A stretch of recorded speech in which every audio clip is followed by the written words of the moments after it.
नमस्कार दोस्तों, आज के लेक्चर में हम बहुत ही इंपॉर्टेंट कॉन्सेप्ट को डिस्कस करेंगे कि कैसे किसी भी कांस्टेंट फंक्शन का डिफरेंशिएशन जीरो होता है। ठीक है, नॉर्मली बता तो दिया जाता है कि कांस्टेंट फंक्शन का डिफरेंशिएशन जीरो होता है, लेकिन आज हम बात करेंगे कि क्यों जीरो होता है।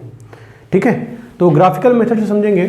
देखिए, पहले लेक्चर में मैंने आपको बताया था कि अगर कोई एक फंक्शन लिखा हुआ है और अगर आप dy/dx करते हो तो जो dy/dx होता है वो बेसिकली आप क्या फाइंड करते हो, स्लोप फाइंड करते हो। मैंने आपको बताया था कि स्लोप फाइंड करते हो।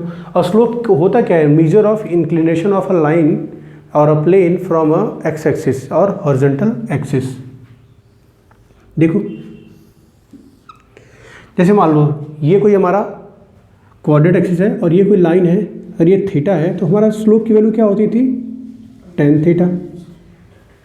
स्लोप की वैल्यू क्या होती थी, tan थीटा होता था। ठीक है, या फिर हम पढ़े थे क्लास 11 में पढ़े होगी कि अगर एक कोई पॉइंट x1 y1 है और इसी लाइन पे कोई पॉइंट है x2 y2, तो इस लाइन का स्लोप क्या होता था, m =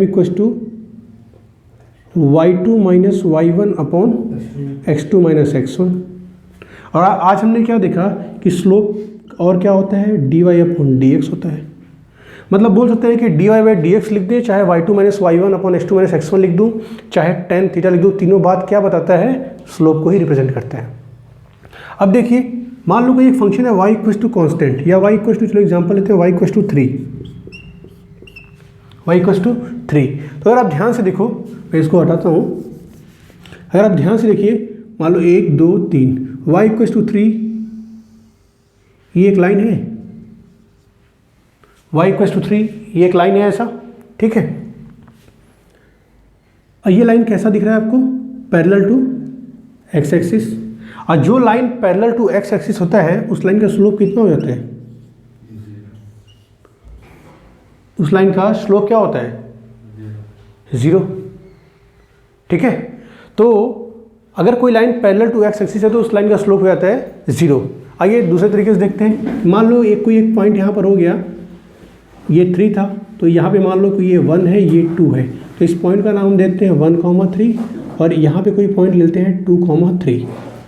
अगर इन दोनों पॉइंट का यूज़ करके अगर हम स्लोप फाइंड करें तो स्लोप का फार्मूला होता है y2 - y1 upon x2 - x1।